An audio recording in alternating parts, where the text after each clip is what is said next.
Hi everyone, welcome to the iSpring webinar series, where every week we talk about e-learning trends, share iSpring tips and tricks, and cover clients' cases. I am Nadia, Community Manager at iSpring, and I will be the moderator for today's session. And today's webinar is dedicated to 4 great e-learning sims you won't believe were made in iSpring. And to understand this topic, I've invited Clark, an American author and practitioner in the field of e-learning. Hi, Clark. How are you doing today? And thanks for tuning in. My absolute pleasure. I'm so happy to be here. At this point, I'm more than ready to pass the mic over to you, Clark, to start the presentation. Fantastic. I'm so, again, happy to be here. This is such an exciting opportunity for me to share some just amazing stuff. Again, if you don't know me, I'm Clark Aldrich. I've been working in the area of e-learning simulations for decades now. Great is people asking questions in real time.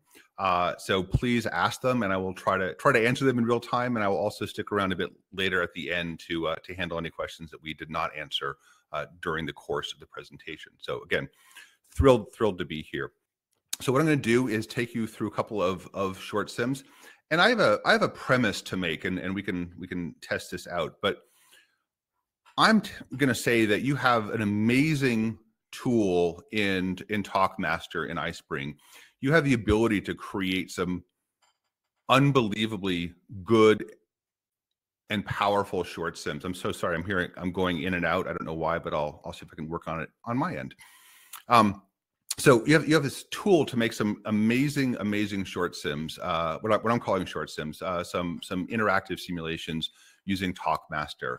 And what I'm seeing with my client base is, frankly, the simulations themselves are becoming much more valuable and much more desired than the rest of the e-learning content. The simulations themselves are becoming more engaging, more compelling, and more valued by all these organizations I'm working with. So I think you're in the right spot. I think this topic could not be more important right now. The other thing I want to say is, again, I'm thrilled to answer any questions live as they come in. I don't always see them. So again, you can ask them a second or third time if you want, and then we can scoot around to any questions that have been missed at the end. So here's the first one I'd like to show you. And this one is on leadership skills, this is on practicing leadership. And define simulations, please. Sure. Are they different from branching scenarios? Yes. Short sims are kind of hybrids of, on one hand, serious games, on one hand, micro learning, and on one hand, branching stories. So they use the same toolkits as branching stories, and they've evolved from branching stories. But they also focus a lot more. And again, hopefully this example will show you what they are. And again, I'd much rather show you examples than necessarily go through a lot of descriptions. But they have a different feel to them. So here's one on leadership. So we're going to start this one on leadership. Welcome to a sim designed for practicing leadership. Okay. In this sim, you are a manager. And I will interrupt here and say this is all clip art. So this is all clip art that I've put together in PowerPoint. And exported from PowerPoint into iSpring. So I'm not a great artist, but I'm fairly clever at assembling clip art in a way. This is also all vector-based clip art. So for those of you who do troll the archives for good clip art, always use vectors because you can change the colors, you can mix and match a lot more. So in this sim, you are a manager. You manage a team of managers. So here you are at the top, and you work with all of these people. Let's go here. You make some business decisions, or you'll make some business decisions, leadership decisions across 1 week. Let's see how well you do. So we're going to begin the sim.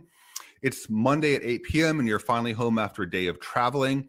You receive an email from the CEO about a new push for work-life balance, stressing its importance. Okay, so you have that situation right there. You want to support this organizational goal because whenever the CEO says things, you agree. And you have some ideas for your team. Which do you do? Do you send out an email and get it off your plate, or do you make a note to yourself to do it tomorrow morning? So I'll ask you all here, which one do you want to do? Do you want to send out an email and get it off your plate, or make a note to yourself and do it tomorrow morning? Okay, note for tomorrow morning. Note. Okay, so people here are smart enough to think they're there. I'll show you what happens if you do the wrong answer. Send out an email and get it off the plate. So you send it out 8 o'clock. It's 8:10. People get the email. And then they pass it on to their team because, of course, they listen to you. And so basically, you're sending out a message to everyone at 8:40 in the evening regarding, again, in this case, work-life balance, which obviously is not very effective. And then you realize that your team is following your actions of working late, not your words on balance. Okay, well, let me choose that again. So I'm going to make a note to yourself to do it tomorrow morning. Good, you do it, and the message sticks. So it's now Tuesday. I'm going to go through a whole week here. It's now Tuesday at 11 a.m. and you just finished a client visit. You found a quiet spot to join a colleague's virtual meeting on improving time to market, which is a priority of yours. So it's 11 o'clock. It's 58 minutes later. So near the end of the meeting, your meeting is slowly wrapping up with action items and next steps. You have a meeting scheduled with your direct reports at noon. So in a couple of minutes, which do you do? Do you stay in the meeting or do you leave the meeting and start your noon meeting? And again, same basic situation where if you stay in the meeting, you're pushing back everyone 15 minutes, all the team that report to you. And those kinds of delays will cascade through the day, especially on a topic like time to market or speed to market. These kinds of slips are actually pretty problematic. So you can go back, make another choice, stay in the meeting, and I'm sorry, whoops, I got that wrong. Apologize, did the same thing. Make another choice. I'm going to leave the meeting and start my meeting early, and that cascades through. So what's interesting about this short segment, in my opinion, first of all, again, I'm not wasting a lot of time telling people what to do or why to do it. I'm giving them examples and allowing them to play through examples. And the examples get increasingly complicated throughout the sim of sort of more and more tricky situations. But by and large, people are teaching themselves the content through the simulation. Unlike a branching story, and again, I don't need to, we don't need to necessarily stress too much about how they're different, but these are very graphic centric. We use a ton of graphics in a good sim. We're showing, in this case, your relationship to your whole team. We're having a speedometer here that's going to show you how fast you're moving ahead and having different kinds of challenges. So it's a very visual sort of experience. And so you go through consecutive decisions. I'm going to show you a second example, which is has many of the same flavors as that one as well, which is another one on leadership. So that one's on leadership. Obviously, part one of that leadership content is around role modeling and the absolute importance of role modeling. But part two of that is the fact that when you are a leader, you do have people below you and the people below you as well. So this is a part of a 4-sim program for leadership for new managers, and we really wanted people to think about their role in the hierarchy. They're used to being individual contributors, and we really want them to realize that they are in charge of a team, and this team, listens to them, and also they impact people below them. Not just their direct managers, but those people the direct managers report to. So here's another example I'd like to show you. It's sort of a similar one. I'm still counting it in my first of the 4, if I may, called leading a hybrid team. And this is team on working in a hybrid environment. As a new manager, you'll be leading in a hybrid team. So what I want to show you here, So you're a manager, and here's your team on the right here. So this is a bunch of people who report to you. And we're going to tell you these people, some of the people work full-time in your office. A lot more of them work remotely. So here's people who work remotely. And one of the people actually works many time zones away. So there's no, this person is never in the office. He's always going to be remote. So, you travel a lot, and but you also think of yourself as a good communicator. So here's one new employee who works from home for some of the time. So he's just been hired out of college. How often do you want to engage him? Do you want to engage him every few hours? Do you want to engage him every couple of days? Do you want to engage him once a week? One more technique you're going to see in a lot of these short sims, especially early on, is we teach Socratically as well as explicitly. And by that, we mean on a lot of times like this, the point is not necessarily to trick people, to have people give the wrong answer, but to make them think about it. And in this very moment, we jump them right into the decision making.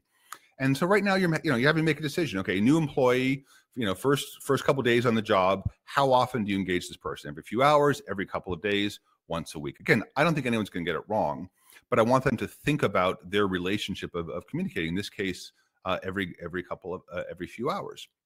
And now we're introducing another element, another visual element here, which are these little charts. And again, this is all done in PowerPoint. I want to emphasize that all of these graphics I've built in PowerPoint and then imported them into iSpring to have this kind of very sort of natural and organic effect. So continuing here, you're engaging them a lot. So this person's exposure to the organization is high and their productivity is high. We're going to do it through chat and IM to make it casual with your new remote employee. So you ping your others more experienced teammates less often, and so now we see them highlighted, and we have your new person faded out. And now again, we're pulling another person. Here's a twice a week scheduled thing with this person who's very productive. Anyway, so what I want to make the point here, and again, we're using, actually I'll go a little bit further. For your twice a week appointments, how do you start your chats? Do you do it socially or always business? Again, it's a Socratic question. Most people in real life are always business, but if they're forced to be asked the question, they actually correct themselves and they say, you know what, let's do social sometimes. We're going to give them a little more productivity points for that. And also, by the way, if you are social with your people, not just professional, then you have the chance to be a manager, be a mentor as well as a manager. Let's add one more thing. So it's late one afternoon at your office. You dash off an email. This is a variation of the same one. You dash off an email to your team's distribution list with a great idea.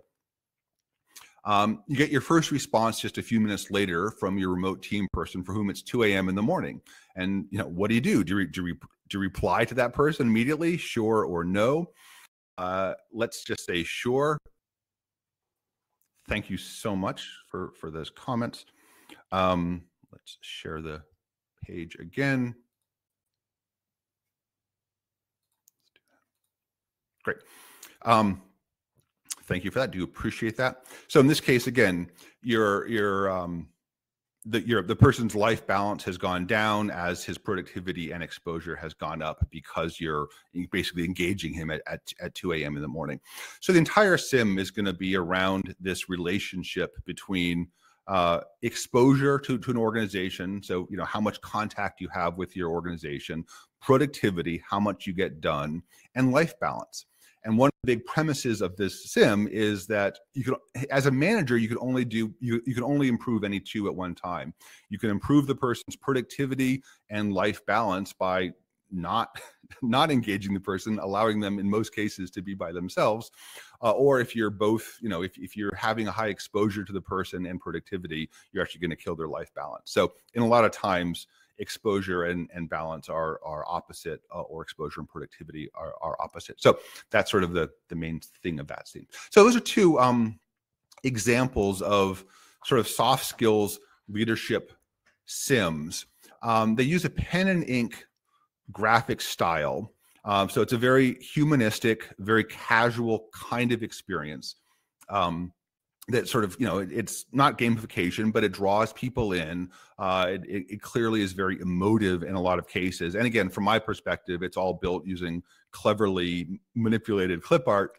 And it's done, again, on using PowerPoint as my sort of graphic.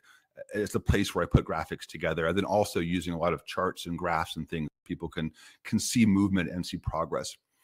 One other point before I open it up for questions, because I do want to talk about this stuff, is in both cases we've been able to use this so-called sort of branching scenario format, branching story format, and do a couple of things. We've been able to present a whole team of people. So now we're able to use this incredibly limited, and I use limited in a good way, this incredibly simple limited interface to have you interact with the entire team. And later on in the sim, you're going to see multiple people highlighted at one time, and you might have a staff meeting with half the people, which, so you're going to sort of start thinking about your impact on them collectively as well as individualistically. But the notion is that we have this incredibly simple interface, and you're engaging with, an entire hierarchy in this sim, and you're working, you're engaging with an entire team in another one, and even multiple people at once. I'll show you examples of that. So this is an incredibly powerful way of getting at huge, complicated topics that frankly die in being PowerPoint, that die in webinars, but allowing people to play through it. So far in my clients have been incredibly well received, and also had a very high value in terms of people being able to apply the content to the real world. So before moving on, any questions about those and that effect? Thank you very much, Jennifer. Other just questions about the process, questions about the use? Okay, that's fine. Are you transitioning PowerPoint transitions, or do you utilize Branch? Thank you very much. Great question. Oh, a bunch of great questions. So are you transitioning PowerPoint? No, I'm not using anything for PowerPoint but the export feature. So I'm creating the drawings in PowerPoint and then exporting them as JPEGs. And I could also do I do the coaches as well as pings, but I do the as PNGs, but I do the pictures themselves as JPEGs, and then export them in directly into iSpring. iSpring has an incredibly good graphic manager, both for creating your own characters. All these characters are all these coaches I created, all these characters I created, and also all these graphics exported directly from that. So very, very simple.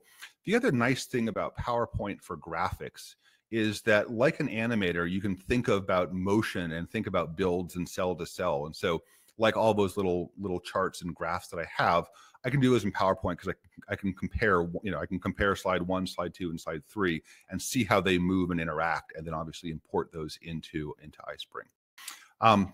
Thank you, Sarah. Kent, great question. How long is a typical session? Most of my short sims are about 8 or 9 minutes long. And from a development process, it takes about 2 weeks to create one short sim that's about 8 or 9 minutes long. So, so that's the timing for me to create. And again, every sim is designed to be created. The methodology of short sims is one where any single individual person can create one short sim in about 40 hours. And for me, that's 40 hours over 2 weeks. But it's about a 40-hour work process by themselves, by him or herself. So everything here I can do by myself without needing anyone else to do anything, which is really important because that gives me the flexibility. So is sim included in iSpring? All these sims are created in the wonderful iSpring tool called TalkMaster. And so TalkMaster is an incredibly powerful tool for doing this stuff. So again, how long would it take this project to create? Again, about 40 hours over 2 weeks. And it's not an add-on. Can you adjust the width of the 1 and 2 answer field? No, in the new version, it's a little more static. So you have to kind of work around that. So thank you very much. So the question is it like Photoshop? I'm actually not good at Photoshop, so I avoid it. I'm really good at PowerPoint, so I lean into that. So that's sort of my general tool here. How effective is using a short sim for teaching challenging interpersonal skills like managing aggressive behaviors? It is fabulous. It is absolutely perfect. It is so good. And you can visualize different things. You can have simple scenarios. You can have complicated scenarios. It is so good for all that soft, murky stuff that we couldn't do before. When would you use a sim in training, before or after teaching a skill? Beth, that's a really subtly interesting question. I'd like to just take a second to answer that question. I've had a bunch of clients that I've been working with for over 5 years. And for those clients, they started off putting sims at the back of the workbooks as sort of this, as this, let's do a knowledge check, or let's see an example of the content. Those clients that have been doing it for a while have all moved the short sims to the beginning of the course. And they almost say, let's do a sim first, or a sim only content, sim only approach, and have people almost teach themselves. And what you've seen in a lot of these sims, I think so far, and hopefully more as we go on, is, you know, these are not brutally hard, rigorous, super tough, you're going to get it wrong kinds of sims. These are sims that as you play, you're forming your own theories, you're forming your own ideas. You're not being finger wagged, you're not being lectured at. You know, you're exploring the topic, and we're starting off simple and you're just forming a theory. And then over time, that theory gets a little deeper and a little more practiced. And so more and more of these sims are designed for the beginning of, or instead of traditional content. So the process, I'm going to the process a little more, a little later. I'm going to go to the next one now, but I do want to come back to these questions because they're fabulous. Okay, so next example I'd like to take you through is one for a certification class. It's called Find the Problem, and so this is actually for passport acceptance agents, your passport acceptance agents. And so this is part of a series. So here's a person, hey, I'm applying for a passport. Here are my application materials. So here it is. And what you do is you have to examine documents. Somewhere in this mess of a typical passport application, there's a mistake and you have to find it. And so now we give you a lot of control. You can examine these documents. So here's a document. You can scan down. You can scan back up again, you can scan down, do whatever you want. You can flip to page 2, you can scan down and look at it, and then you can go back. And so you probably saw that it disappeared from here and sort of appeared there. So it's a very elegant design of the interface. It's very clean. It moves along nicely. You can also say, let's examine the passport here. Let's examine the ID. So let's zoom in the driver's license. Let's look at it in a little more details. By the way, these are all fake documents. I created all these documents also in PowerPoint because I'm nuts. These are all documents that are all easy to change. I can go in there and change his name, to Fred from Daniel or whatever. So it's all part of this same, fast turnaround mentality. You can, look at the applicant. So see if that's who he says he is. Okay. We can use the photo guide, go back. And then go back. Then the last document here is this evidence of U.S. citizenship, which is right there. Again, this is a fake document. It's a forgery. It's not really how they look, but it works for the situation. You can scan down and you can go back. And then the final thing you need to do is sort of decide where the problem is in this application. Again, this is used for a sort of a certification style program. It's really important to use sort of super hyper realistic documents. Again, I created all these documents also in PowerPoint, using in some cases the real documents as examples. So you take a PDF and you can break it apart into a scalable vector graphic, and then again, PowerPoint's really great with scalable vector graphics, and you can add all the text that you want. So the effect is it's very easy to change stuff as clients make changes, which of course they always do, and then also kind of create this very sort of satisfying, realistic environment. So a couple more things on this situation. There. Really important thing is that this replaces the need for the classroom, because one important reason why there were classes around this topic is because they really wanted people to touch these documents. They really wanted people to hold on to the physical documents. And what we were able to do using this technique is to give all of the instructional benefit. And later on, there's sims on how to assemble the applications and stuff and physically deal with the stuff and where to staple. But it gives you a feeling of the actual content. So it's incredibly, again, satisfying to touch, to feel. When people have gone through this, they really understand what this stuff looks like, on their own terms before they actually have to deal with it in the real world. So, okay, I'm going to hit some of your questions now. Is the output of TalkMaster a SCORM file or HTML? The answer is both, all the above. So there can be an HTML5 or a SCORM file on 1.2 or 2004.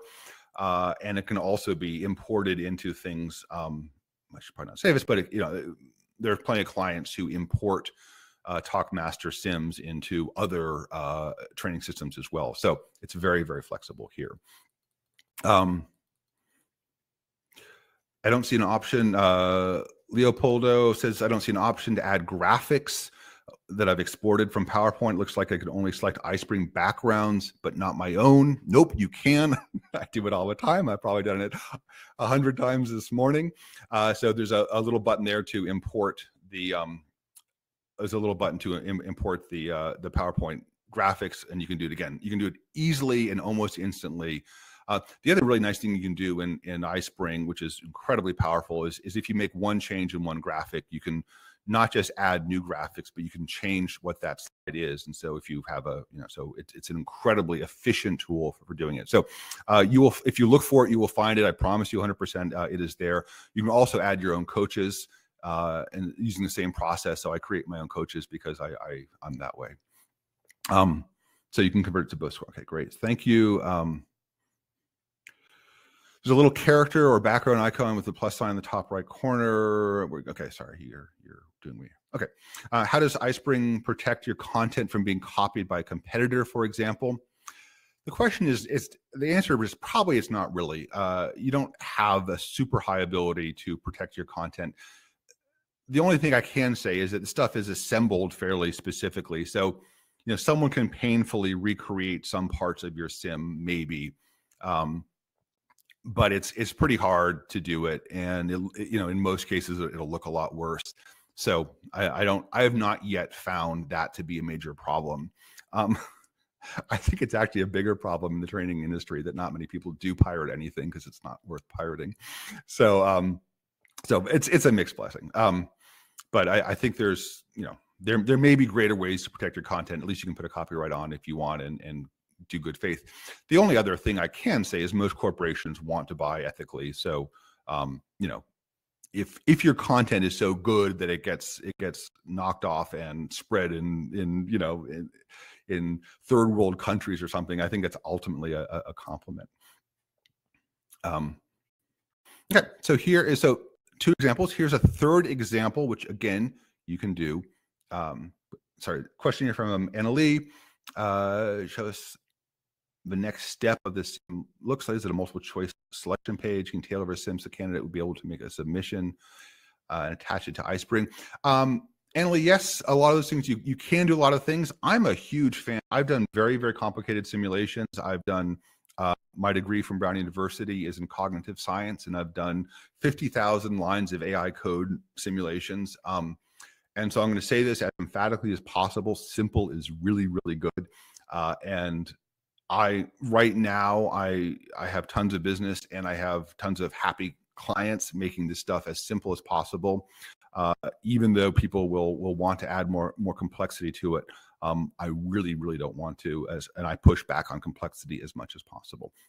So here's a third situation, the third sim I promised to show you, which is activities in a physical space using isometric graphics. So we sort of had a couple of, we had I'll go way up here, sorry. We had the pen and ink, sort of the New Yorker cartoon style drawings, which I think is very humanistic and very engaging. We have sort of the almost photorealistic or hyper-realistic things for certification kinds of classes. So here's the third one around isometric, which again is clip artable. All this stuff is clip art. So you can go in there and search for isometric drawings. And this is what I use. I did a sim on COVID, and what is it like to return to a corporation that's dealing with COVID issues and all the new rules around COVID. Again, this was a couple of years ago. I used isometric. So a lot of safety things. I use isometric graphics. The effect is very different and gives you more of a feeling for space. So let's start off here. So again, play along with me here. Join me in this sim. So let's start. You're playing the role of a credit card specialist in a bank. It's Monday morning and you've got a busy week ahead of you. A colleague called in sick, so you need to help out even more. You decide to head into work early to get a few things done before things get too busy. So sounds good.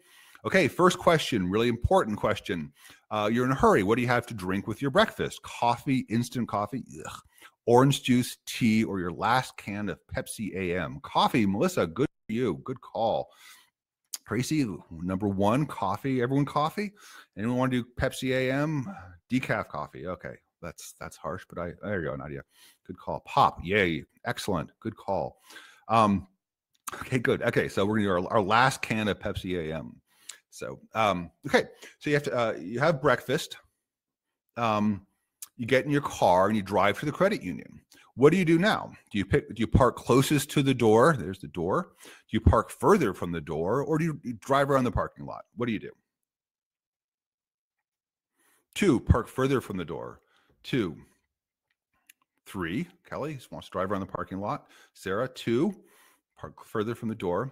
Okay, I'm going to take the Brad. Wow, Brad wants to get right in there. Nadia, can this be used as part of a course? Make it mandatory? Yes. Okay. This can be used as okay. So 1, Dan, you're disabled. Good call. So we're going to park further from the door. So we're gonna save the parking the closest spot for customers and park further from the door. And bang, an armed robber who's been lurking inside of the building grabs you at gunpoint, forces you to do it. So the right thing to do in this case, we're gonna try that again because that's not good. We're gonna drive around the parking lot, and that's what you do when you open up a bank. That's what you do when you're the first person there. You do recon. So you in this case you see the car parked suspiciously, and you go, and there's a person hiding right there, and you go and call the police. So that's the first sim of you back up your car and you call the police. So it's a very common kind of robbery. It's called a morning glory. And banks and credit unions actually have to worry about that a lot. And obviously, the good thing to do is arrive to open up your credit union or bank in pairs. And so that's a very specific activity, but it's a very common kind of simulation, kind of robbery. And so the first 2 rules for all robberies: take no risks. So if someone does point a gun to your head, you do what they say. And then also prevent the robbery where possible and safe to do so. In this case, arrive at the credit union in pairs and or scout out the location. So second situation, here's the thing. You're now working as a teller in your credit union. It's Friday afternoon. And you call up the next person in line. So nothing suspicious about this guy. He hands you a note: robbery, give me $5,000.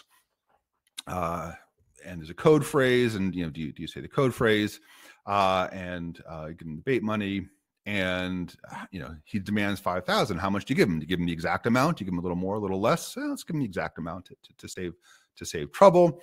You're aware of the smell of smoke on his breath and his clothes. His hands are trembling, and that is actually information that you'll use later on. He dashes off. Okay. First thing, what do? Do you set off the alarm or lock the door? And so again, you don't have to worry about it here. But the point here is that we use isometric graphics, which is sort of those computer game style graphics. Once again, they're very easy to cut and paste. They're very easy if you get clip art to assemble things, put them together.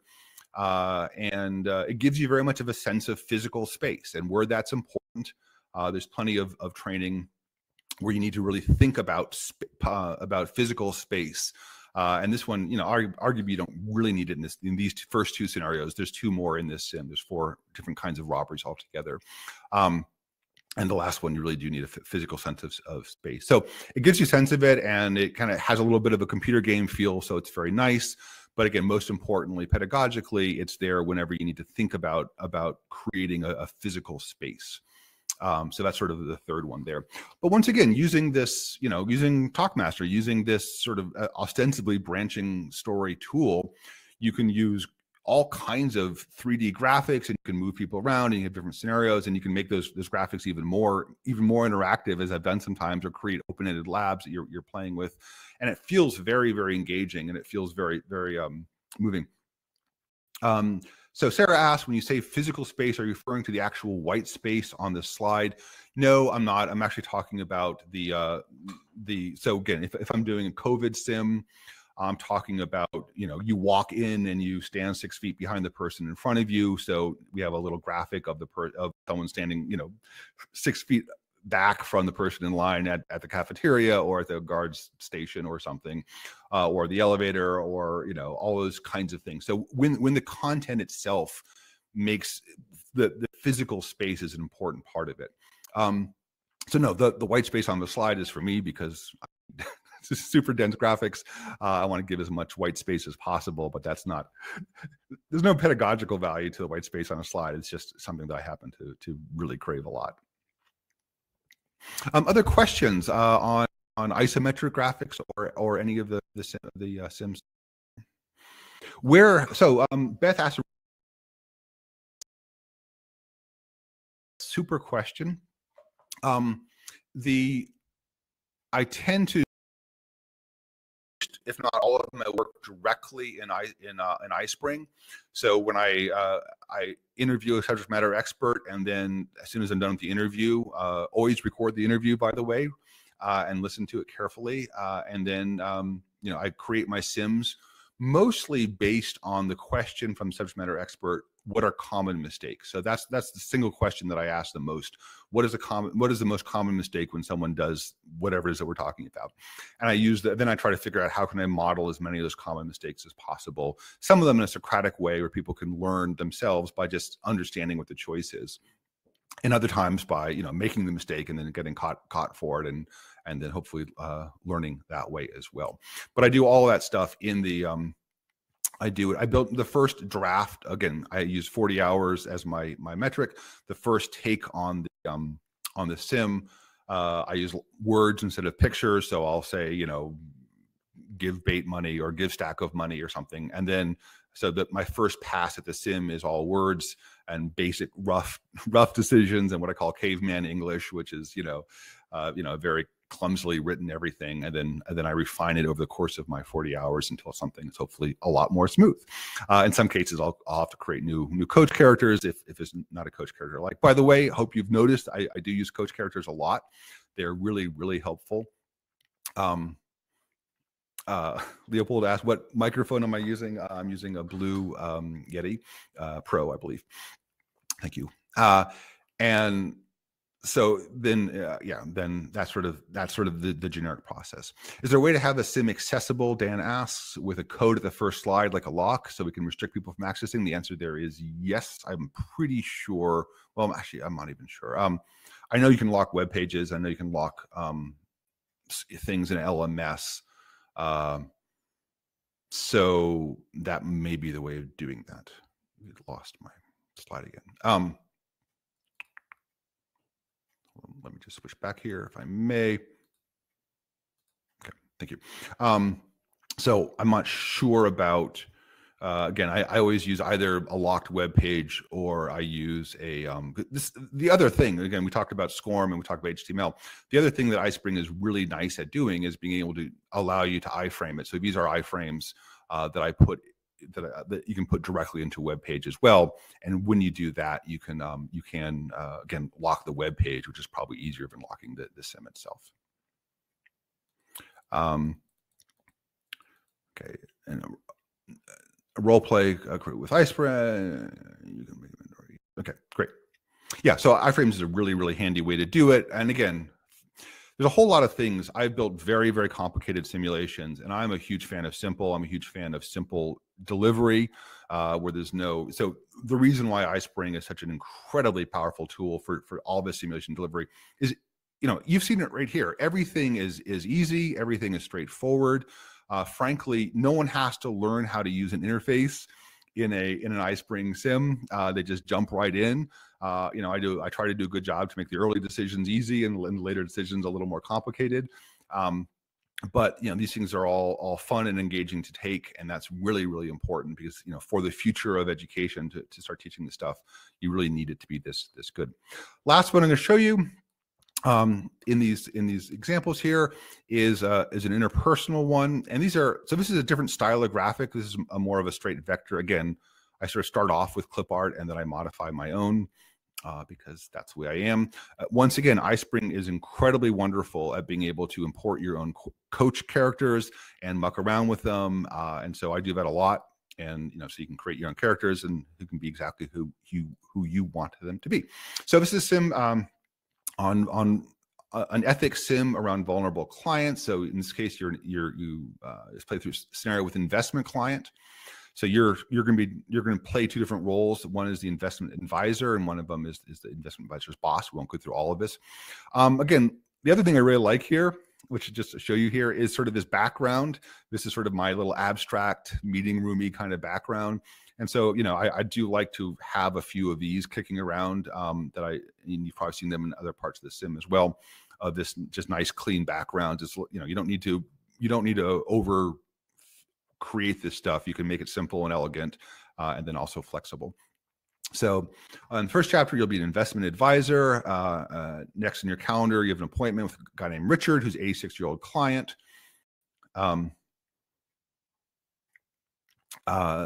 And thank you again. James asked about the graphics. Again, primarily these are graphics that I created myself from some very basic templates. So really important in this case for there to be a lot of personality in these characters. And unfortunately, that's more me than more than clip art. Most clip art is really, really ugly. And so I have to work hard to to save myself. So the meeting is for his annual portfolio review. You pick up the client's folder and head to the meeting room. So once again, our old friend isometric. So I'm using both these sort of vector avatars, and then I don't have much isometric stuff here, but here's a good example where, okay, you're in your office. So I'm just placing where you are here. Okay, so Richard is waiting in his meeting room when you arrive. So there's Richard, and there's your meeting room. Once again, I use isometric just to set the stage a little bit. And now bang, hey, you're gonna tell me how poor I am. Ha ha, that's my job. How's life? Talking to client, grandkids are wonderful, much better than kids. Yeah, that's not truth. I've been taking the picnic boat out every day for the shore. Okay, hey, we can chit chat or get right to business. Either is fine. Or get right to business. You transition to business. You update his accounts and make market changes. You explain his assets. So then you ask him if he wants to rebalance any assets as he's getting older.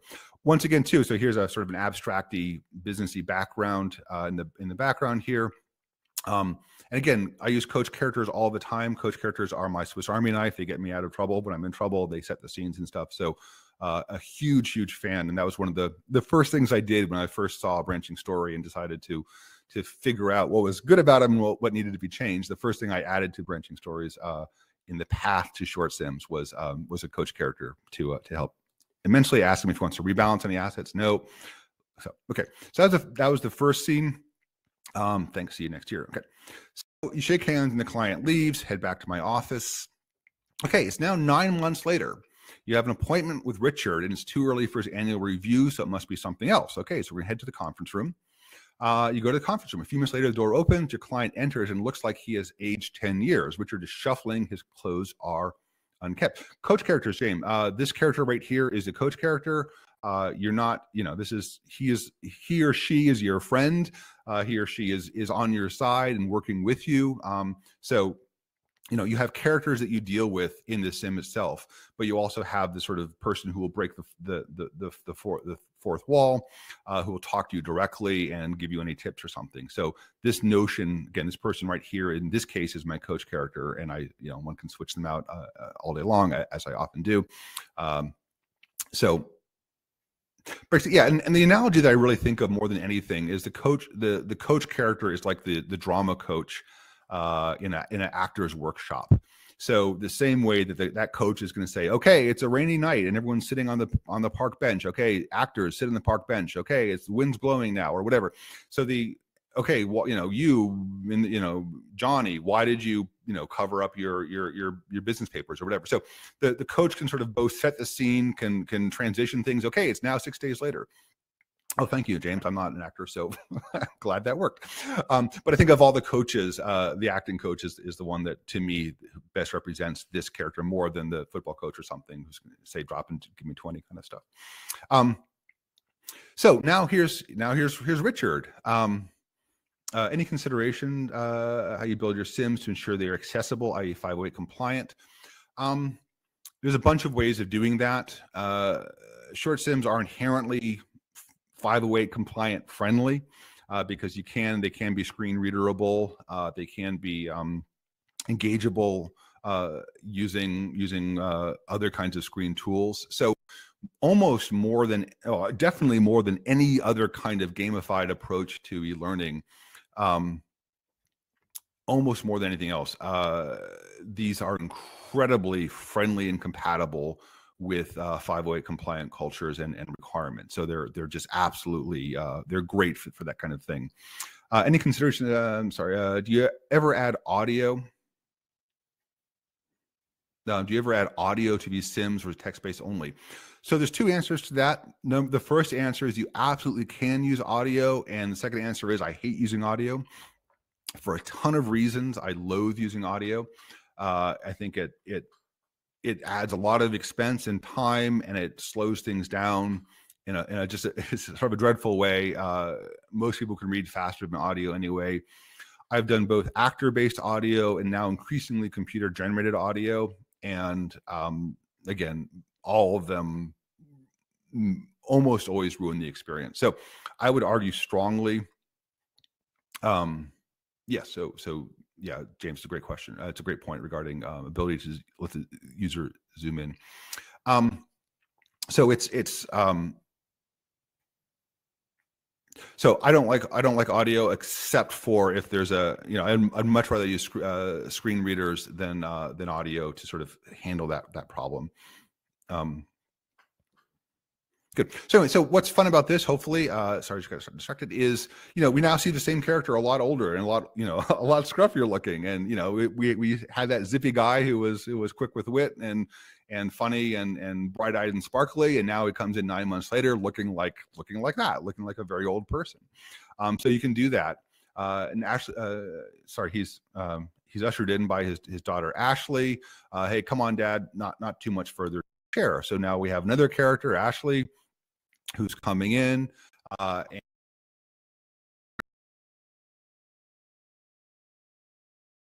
that in the context. She sits down, and your daughter presents a power of attorney. My dad's health has gotten worse, and so now I'm basically taking over. Watch Richard as he nods. So, and then the question is, what do you do with the power of attorney? And we can go down this path. So I don't need to go any further with this. I do want to just, again, show you the, oh, thank you so much. Okay. I think it's an editorial on I'm showing too many screenshots, but I can live with that. Thank you so much. Yes, since the interactive part of the session is telling me when my screen got dropped. So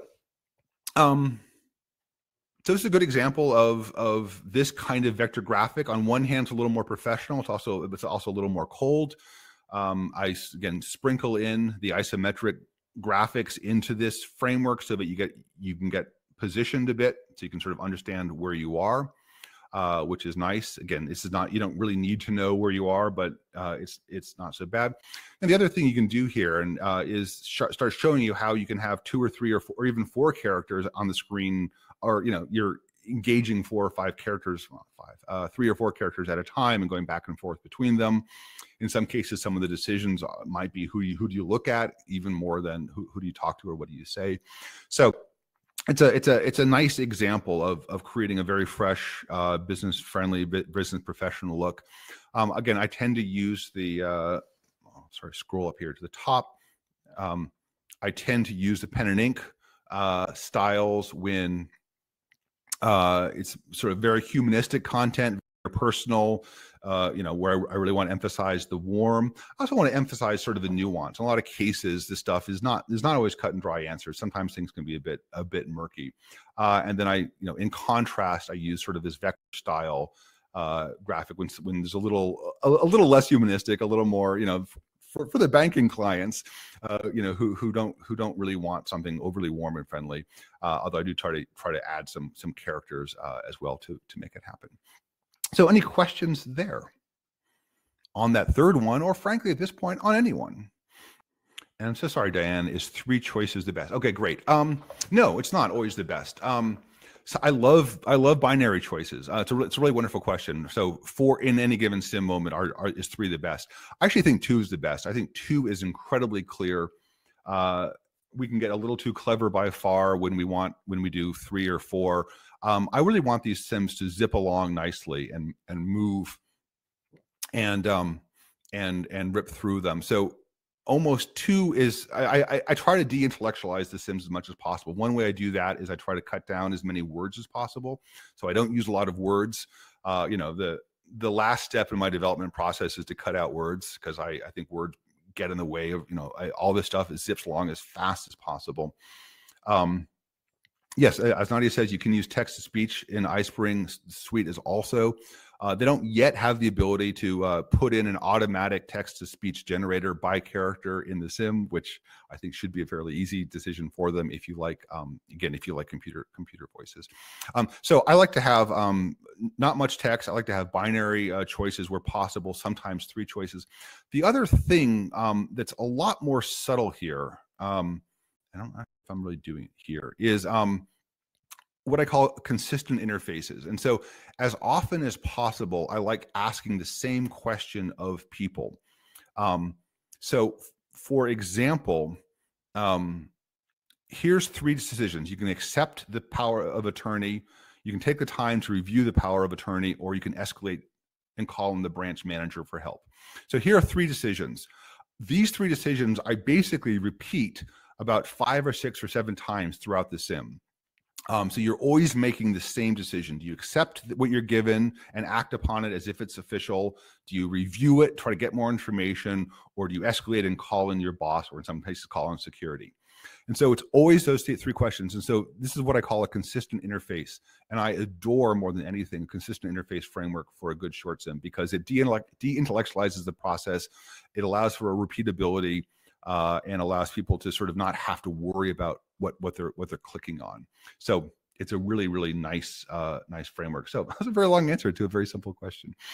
Because the sims are based on self-learning, do you validate the learning with a short quiz at the end? You can, and again, there's plenty of clients who have a sim at the end, and the sim itself is sort of the final assessment. So we might have sims as part of the learning, we might have short sims as part of the learning, and then we might have an assessment sim at the end of saying, okay, here's a situation, apply the content well. And spoiler alert, it's actually fairly, a really simple, basic way of using this exact same framework, but for an assessment thing, is have one of these short sims and start off with 100 points, and then every time you make a wrong answer, take away 10 points. And then by the end, if you've made a lot of mistakes, you have a bad score, and if you don't, you have a high score. So it's actually a really simple. It's a lot simpler than you think to create an assessment short sim. If you want to have replayability of assessments where you don't give any feedback to the answer, it's a whole different issue. It's doable. It's a little different muscle to flex. So any ROI ideas for short sims?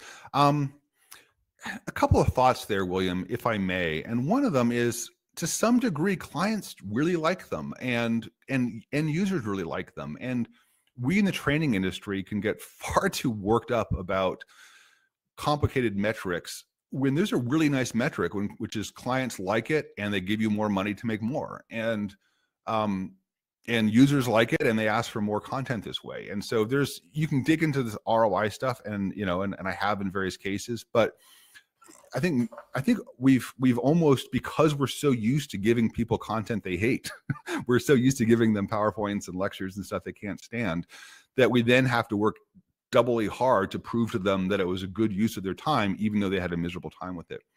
And you'd be amazed, and I'm amazed at how many clients that I have who just say, give me more of these things. That I know they work, they handle the topic, they handle the coverage.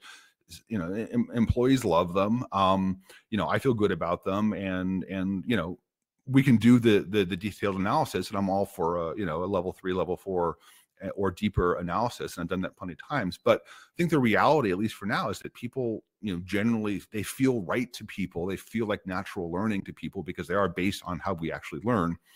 And I think you're going to have to do a lot less of that kind of selling, the cereal tastes terrible, but it's good for you, so eat it sort of thing, as opposed to saying, doesn't this feel pretty good? So it's a different take on things. But again, I think we can get in trouble with ROI when we're basically telling our clients we're smarter than they are. And I think that's actually very, very seldom the case. When you're designing your own interface, consistency, is definitely very important. Yes, James, especially because it's a really bad thing in a sim when someone has to learn how to use it. Or learn how to use it. And so I like to have people start off with easy questions and moving along, zipping right along, get them have a head of steam before we get into anything super complicated.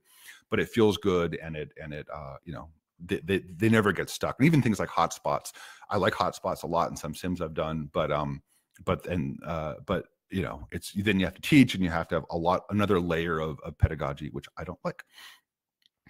Good.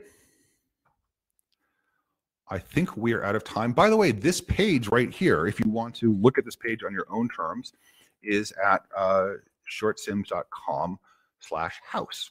So this is my this is just a house style sheet.